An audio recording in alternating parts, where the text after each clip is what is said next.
कृष्ण शरणम मम। इसी से ही भगवान व्यास जी कहते हैं कि हम सत्य का ही ध्यान करते हैं, किसी और देव का नहीं। सो सत्य से ही स्नेह भाव रखो। यदि सुखी होना हो तो सत्य स्वरूप परमात्मा के साथ प्रेम करो। जगत असत्य है, दुनिया के पदार्थ दुखदाई है। व्यवहार में जगत सत्य सा ही लगता है, किंतु परमार्थ दृष्टि से, तात्विक दृष्टि से देखे तो जगत सत्य नहीं है। यही कारण है कि ज्ञानी पुरुष जगत का चिंतन नहीं करते और जगत अनित्य है ऐसा बार बार सोचते हैं। जिसे परमात्मा का अपरोक्ष ज्ञान होता है वे जगत का सम्मान नहीं करते। स्वप्न के टूट जाने के बाद ज्यों स्वप्न मिथ्या लगता है, वैसे ही भगवान के साक्षात्कार के बाद जगत मिथ्या लगता है। मनुष्य सदा एक स्वरूप में नहीं रहता। ईश्वर का एक ही स्वरूप है। उस पर काम, क्रोध, लोभ आदि असर नहीं डाल सकते। वह स्वयं आनंद रूप है। ईश्वर के बिना जो भी दिखाई देता है वह सब माया है, असत्य है और भास मात्र है। नकली रुपए से किसी को कोई मोह नहीं होता। उसी प्रकार इस असत्य नकली संसार से मोह न करो। स्त्री पुरुष मिलन सुखद है, किंतु वियोग अति दुखद है। वियोग अवश्यंभावी है, ऐसा समझकर इस जगत के जीवों से प्रेम न करो। परमात्मा अविनाशी है, इसलिए उन्हीं से प्रेम करो। अंधेरे में रस्सी सर्प सी लगती है, किंतु प्रकाश होने पर, ज्ञान होने से ही यथार्थ स्वरूप का ज्ञान होता है। इस सर्प रज्जुन्याय की दृष्टि से ही इस असत्य संसार को अज्ञानी मानव सत्य मानता है। जगत का भास ईश्वर के प्रति अज्ञान होने के कारण ही होता है। ईश्वर का ज्ञान न होने से ही तुम्हें यह जगत सत्य लगता है। वैसे तो यह दृश्य जगत भ्रामक है, मिथ्या है, किंतु परमात्मा पर आधारित होने के कारण यह सत्य सा लगता है। परमात्मा सत्य है, इसलिए जगत असत्य होने पर भी सत्य सा लगता है। जगत का अधिष्ठान आधार ईश्वर है और ईश्वर सत्य है, सो जगत भी सत्य लगता है। यदि राजा नकली मोतियों का हार पहने फिर भी उसकी प्रतिष्ठा के कारण जनता तो उस हार को असली मोतियों का ही मानेगी। गरीब व्यक्ति का सच्चे मोतियों का हार उसकी गरीबी के कारण नकली ही समझा जाएगा। इस तरह यह जगत नकली मोतियों का हार है जिसे परमात्मा ने अपने गले में पहन रखा है। जगत में रहते हुए भी उसे मिथ्या समझो। दृश्यमान वस्तु नाशवान ही होती है। यद दृष्टम तद नष्टम। इसलिए बाह्य दृश्यमान जगत को आभास मात्र समझो। भगवान के प्रथम स्कंद के पहले अध्याय का दूसरे श्लोक भागवत का प्रस्तावना रूप है। भागवत का मुख्य विषय क्या है, भागवत का अधिकारी कौन है आदि का वर्णन इस दूसरे श्लोक में लिखा गया है। धर्म प्रोजिच्छते क्वोत्र परमो निर्मत्सराणां सताम वेद्यं वास्तवमत्र वस्तु शिवदं तापत्रयोन्मूलनम्। श्री कृष्ण शरणम मम। श्रीमद्भागवत में प्राणी मात्र पर दया करने वाले और मत्सर रहित सत्पुरुषों के एकमात्र आधार रूप ईश्वर, आराधन रूप निष्काम परम धर्म वर्णित किया गया है और जो परमार्थ रूप जानने योग्य परम सुखदायी आध्यात्मिक आदि भौतिक तथा आदि दैविक ताप को हरने वाले उस परमात्मा रूप तत्व का भागवत में वर्णन किया गया है। प्रोचित केतवो धर्म, जिस धर्म में कोई कपट नहीं है, ऐसा निष्कपट धर्म भागवत का मुख्य विषय है। नारद जी ने वाल्मीकि जी से राम मंत्र का जाप करने को कहा। वाल्मीकि ने भूल से राम के बदले मरा कर दिया और मरा मरा जपने लगे। फिर भी उनको फल तो राम मंत्र के जाप का ही मिला। अतिशय पापी के मुख से आसानी से राम नाम नहीं निकलता है। भगवान का हृदय में प्रवेश होने पर पाप को बाहर निकलना पड़ता है। सो पाप भगवान का नाम नहीं लेने देता। सेवा का फल सेवा है। मुक्ति की भी आशा मत करो। भागवत का मुख्य विषय है निष्काम भक्ति। जहाँ भोगेक्षा है वहाँ भक्ति नहीं होती। भोग के लिए की गई भक्ति से भगवान प्रसन्न नहीं होते। भोग के लिए भक्ति करने वाले को संसार प्यारा है, भगवान नहीं। भगवान के लिए ही भक्ति करो। भक्ति का फल भगवान होना चाहिए, संसार सुख नहीं। जो ऐसा सोचते हैं कि भगवान मेरा काम कर दे या भगवान मेरे काम आए, उसे वैष्णव नहीं कहा जा सकता। भगवान से कोई संतान मांगता है तो कोई धन, तब भगवान सोचते हैं कि मेरे लिए तो मंदिर में कोई आता ही नहीं है, सब अपना अपना मनोरथ मुझसे पूरा कराने के लिए ही आते हैं। सच्चा वैष्णव तो भगवान से कहेगा कि मैं तो अपनी ज्ञानेंद्रिया, कर्मेंद्रिया, मन आदि सब कुछ तुम्हारे चरणों में अर्पित करने के लिए आया हूँ। सच्चा वैष्णव भगवान से न तो दर्शन मांगता है और न ही मुक्ति। वह यदि कुछ मांगेगा तो केवल इतना ही कि वह भगवान की सेवा में ही तन्मय होता रहे। मांगने से प्रेम की धारा टूट जाती है, प्रेम का प्रमाण घटने लगता है। इसलिए प्रभु से कुछ भी नहीं मांगो, भगवान को अपना ऋणी बनाओ। श्री रामचंद्र जी ने राज्याभिषेक के प्रसंग पर सभी वानरों को भेंट दी, किंतु हनुमान जी को कुछ नहीं दिया। इस घटना से सीता जी को दुख हुआ। उन्होंने राम से कहा कि हनुमान को भी तो कुछ दीजिए। राम जी ने कहा कि उसे मैं क्या दूं? उसने तो मुझ पर कितने ही उपकार किए हैं और मुझे ऋणी बनाया है।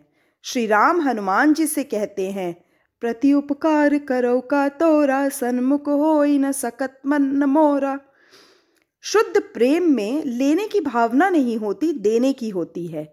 मोह भोग की इच्छा करता है, जबकि प्रेम भोग देता है। प्रेम में मांग नहीं होती, प्रेम में अपेक्षा का भाव जगा कि सच्चा प्रेम भागा ही समझे। भक्ति से मांगी हुई वस्तु मिलेगी तो जरूर, किंतु भगवान हाथ से निकल भागेंगे। नित्य देने वाला चला जाएगा। गीता में कहा है, श्री कृष्ण शरणम मम देवान देव यजो याति मद्भक्त्या याति मामपि। सकामी भक्त जिन जिन देवताओं की पूजा करते हैं, उन सभी देवताओं द्वारा मैं इच्छित भोगों की पूर्ति करता हूँ, किंतु मेरी निष्काम भक्ति करने वाले भक्त मुझे ही प्राप्त करते हैं। भगवान से धन मांगोगे तो धन तो मिलेगा, किंतु भगवान स्वयं नहीं मिलेंगे। भगवान से जितना मांगोगे तो उतना ही वे देंगे, किंतु प्रेम कम हो जाएगा। व्यवहार में भी हम यह अनुभव करते हैं कि जब तक कुछ मांगा ना जाए तब तक ही दो मित्रों की मैत्री प्रेम पूर्ण रहती है। गोपियाँ नयन दृष्टि भी श्री कृष्ण को ही देती हैं और मन भी। वे श्री कृष्ण से कुछ भी मांगने की अपेक्षा सर्वस्व अर्पण ही करती हैं। भगवान से कुछ मांगोगे तो प्रेम खंडित होगा। हमेशा ऐसा ही मानिए कि प्रभु ने मुझे बहुत दिया है। कई लोग हर वर्ष डाकोर जी तीर्थ की यात्रा करते हैं। वे रणछोड़ जी से कहते हैं कि मैं 6 वर्षों से आपके दर्शनार्थ आता रहता हूँ, फिर भी मुझे पुत्र नहीं मिला है। भगवान उसे पुत्र तो देते हैं, किंतु साथ साथ कहते हैं कि अब मेरा और तेरा संबंध टूट चुका। डाकोर जी अपेक्षा से कुछ कम दे तो मानिए कि वह तो परिपूर्ण है, किंतु मेरी पात्रता अधूरी होने से ही मुझे कम मिला है। निष्काम भक्ति उत्तम है। वैष्णव मुक्ति की भी अपेक्षा नहीं करता। हरि के जन तो मुक्ति भी नहीं मांगते। मुक्ति की अपेक्षा से भक्ति में अलौकिक आनंद है। भक्ति में जिसे आनंद मिलता है उसे मुक्ति का आनंद तुच्छ नगण्य लगता है। वेदांती तो मानते हैं कि इस आत्मा को बंधन है ही नहीं, तो फिर मुक्ति का प्रश्न ही कैसे उठता है।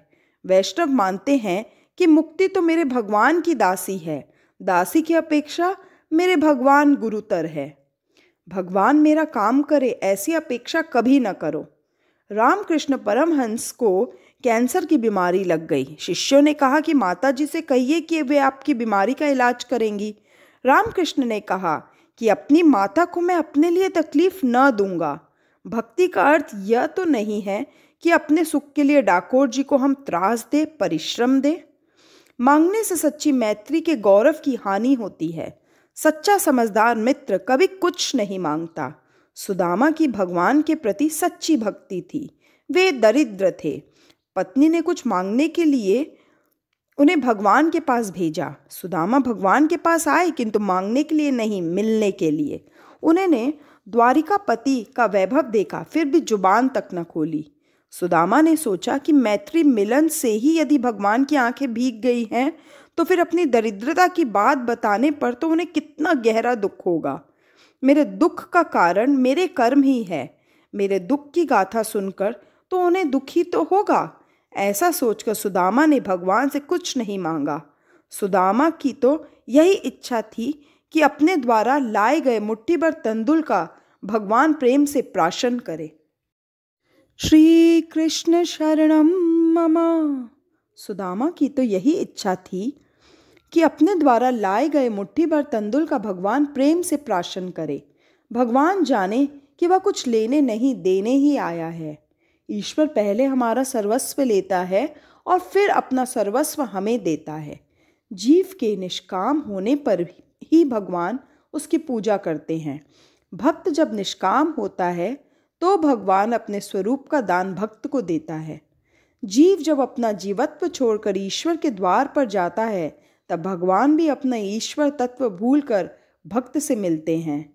सुदामा 10 दिन का भूखा था, फिर भी उसने अपना सर्वस्व मुट्ठी भर तंदुल प्रभु को दे दिए।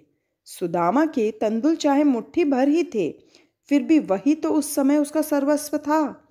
वैसे मुट्ठी भर तंदुल की कोई इतनी बड़ी कीमत नहीं है, किंतु मूल्य तो सुदामा के प्रभु प्रेम का है। यदि मेरे लिए श्री ठाकुर जी को थोड़ा सा श्रम उठाना पड़ेगा तो मेरी भक्ति व्यर्थ है, निष्फल है, ऐसा मानो। भगवान से कुछ भी न मांगो, न मांगने से भगवान तुम्हारे ऋणी होंगे। गोपियों ने भगवान से कुछ भी नहीं मांगा था, उनकी भक्ति निष्काम थी, अतः भगवान गोपियों के ऋणी थे।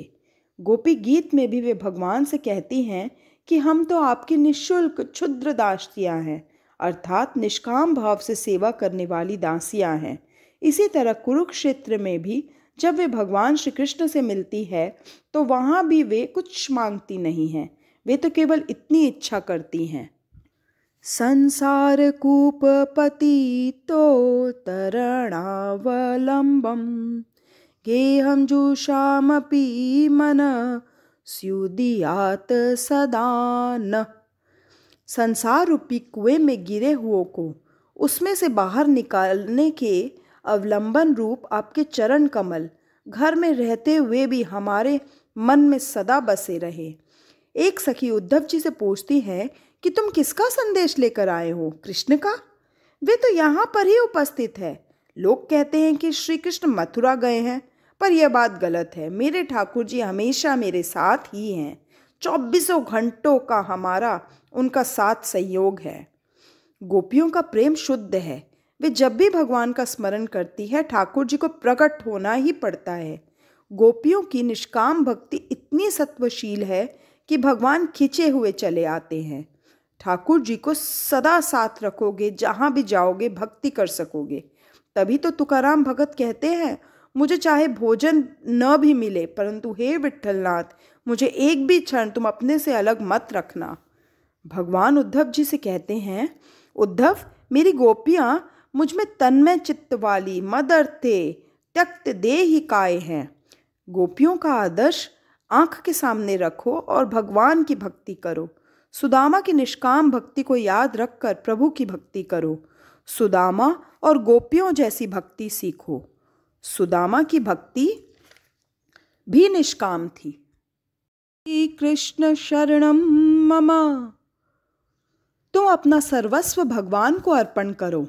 ऐसा होने पर भगवान भी अपना सर्वस्व तुम्हें देंगे। निष्काम भक्ति ही भागवत का मुख्य विषय है। निष्काम भक्ति ही श्रेष्ठ भक्ति है।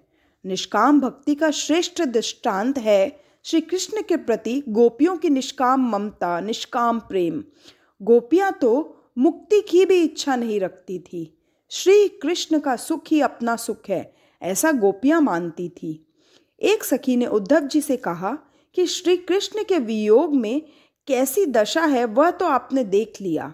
मथुरा जाने पर श्री कृष्ण जी से कहना कि यदि आप मथुरा में सुख से रहते हैं तो हमारे सुख के लिए व्रज में आने का कष्ट न करें। हमारा प्रेम अपने सुख के लिए नहीं, किंतु श्री कृष्ण को ही सुखी करने के लिए है। श्री कृष्ण के वियोग से हम दुखी हैं और विलाप करती हैं, परंतु हमारे विरह में यदि वे मथुरा में सुख से रहते हैं तो वे सुखी रहें। हमारे सुख के लिए वे यहाँ न आए। यदि अपने सुख के लिए ही वे यहाँ आना चाहे तो अवश्य ही पधारे।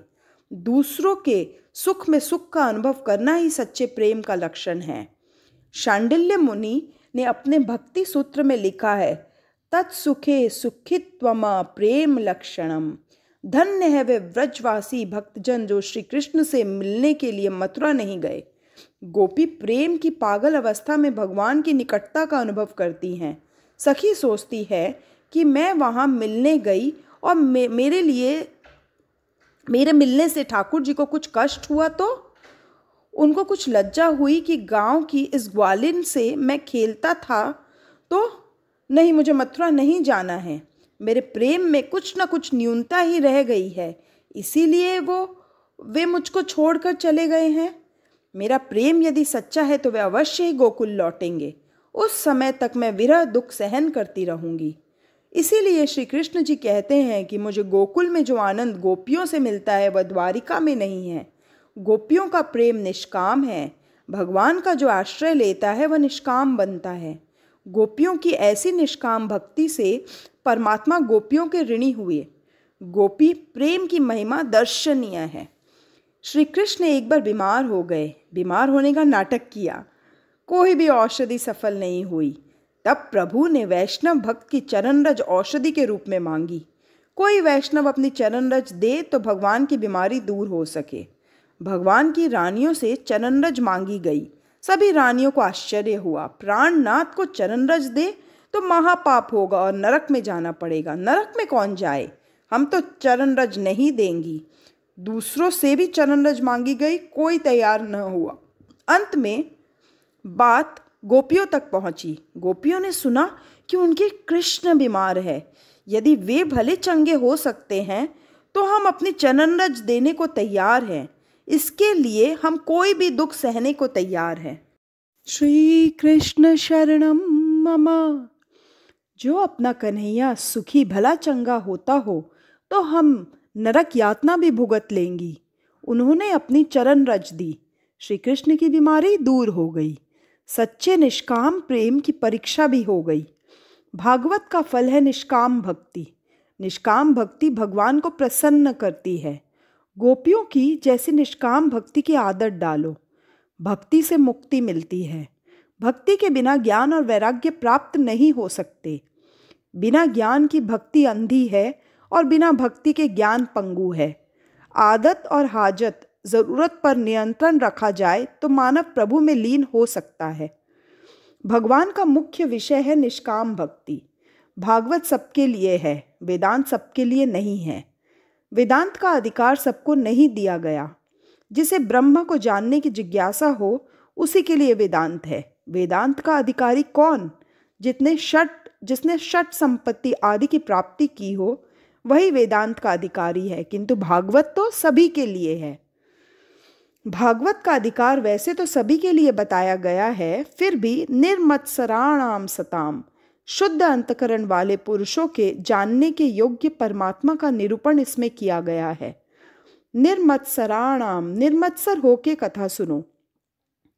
मत्सर सबसे बड़ा शत्रु है। मत्सर सबको सताता है। ज्ञानी और योगी दोनों को मत्सर परेशान करता है।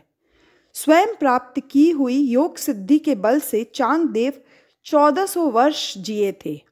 उन्होंने मृत्यु को 14 बार वापस लौटाया। वे सिद्धियों में फंसे हुए थे।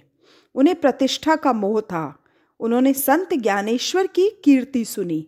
चांगदेव ज्ञानेश्वर के प्रति मत्सर करने लगे। क्या यह बालक मुझसे भी बढ़ गया? ज्ञानेश्वर की आयु 16 वर्ष की थी। चांगदेव की इच्छा हुई कि वे ज्ञानेश्वर को पत्र लिखे, किंतु पत्र में संबोधन क्या किया जाए? ज्ञानेश्वर अपने से छोटे केवल 16 वर्ष के, सो पूज्य तो कैसे लिखा जाए, और ऐसे महाज्ञानी को चिरंजीवी भी कैसे लिखा जाए? और इस उलझन को वे सुलझा न सके, सो बिना लिखे ही पत्र भेज दिया। संत की भाषा संत जान सकते हैं, वे कोरा भी पढ़ लेते हैं। मुक्ताबाई ने पत्र का उत्तर दिया। 1400 साल की तेरी आयु हुई, फिर भी तू कोरा ही रह गया। चांगदेव ने सोचा कि ऐसे ज्ञानी पुरुष से मिलना ही चाहिए।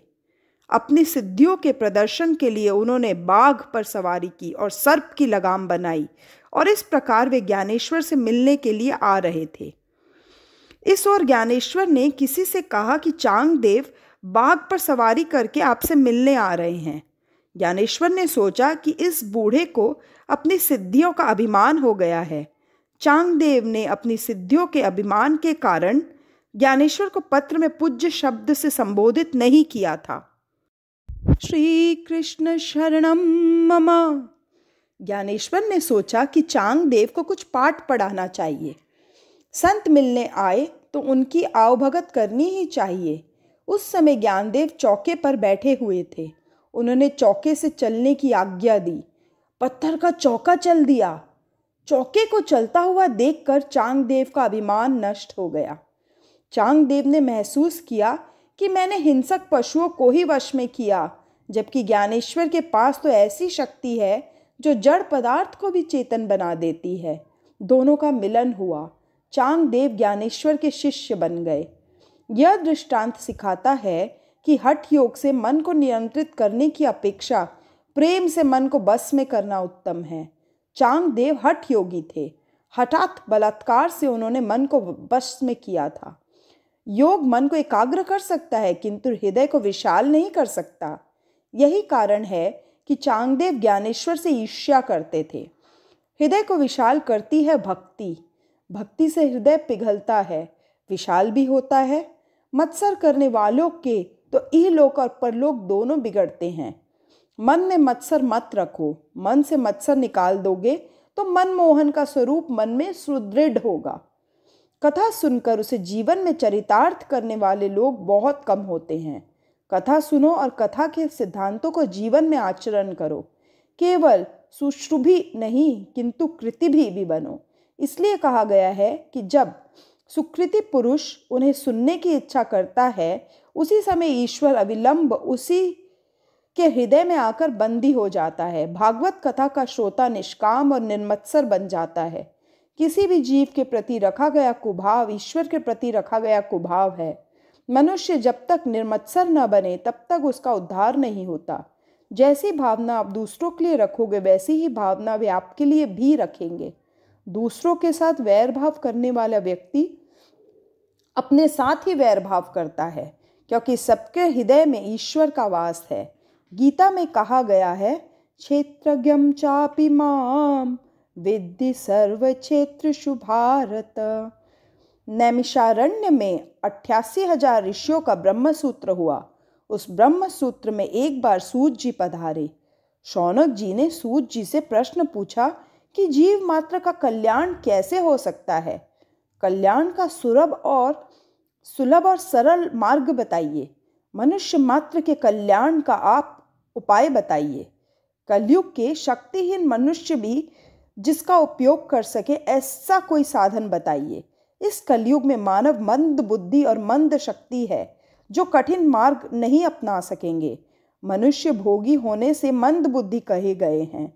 कलयुग के मानव ऐसे भोगी हैं कि एक ही आसन पर बैठकर 8 घंटे ध्यान नहीं कर सकते। वे अपने को चतुर मानते हैं किंतु व्यास जी ऐसा मानने को तैयार नहीं हैं। श्री कृष्ण शरणम मम।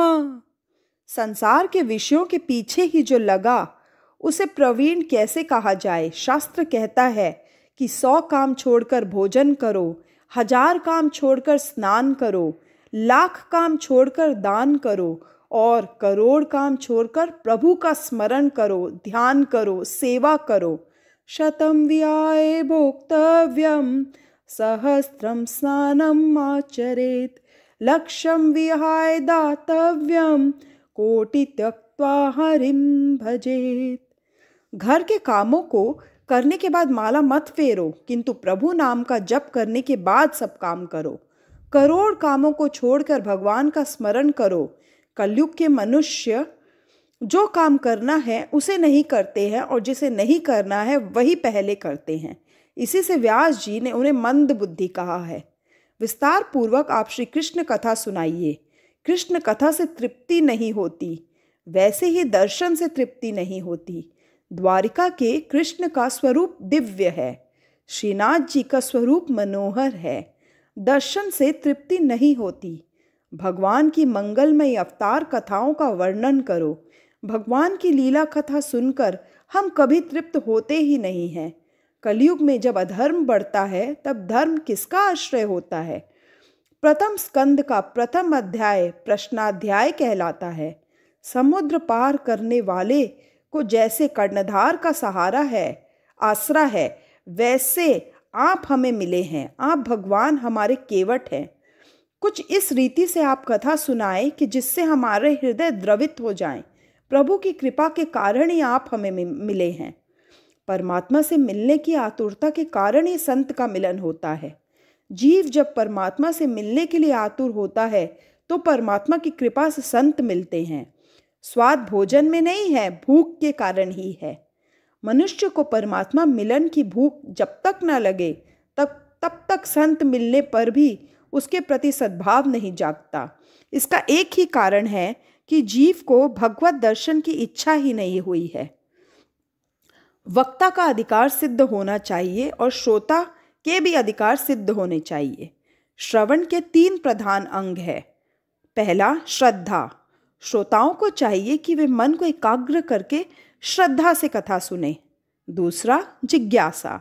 श्रोता को जिज्ञासु होना चाहिए। जिज्ञासा के अभाव में मन एकाग्र नहीं होगा और कथा का कोई असर भी ना होगा। बहुत कुछ जानने की जिज्ञासा न होगी तो कथा श्रवण से कोई विशेष लाभ न होगा। तीसरा, निर्मत्सरता। श्रोता के मन में जगत के किसी भी जीव के प्रति मत्सर नहीं होना चाहिए। कथा में दीन और विनम्र होकर जाना चाहिए। पाप को छोड़कर भगवान से मिलने की तीव्र आतुरता की भावना से कथा श्रवण करोगे तो भगवान के दर्शन होंगे।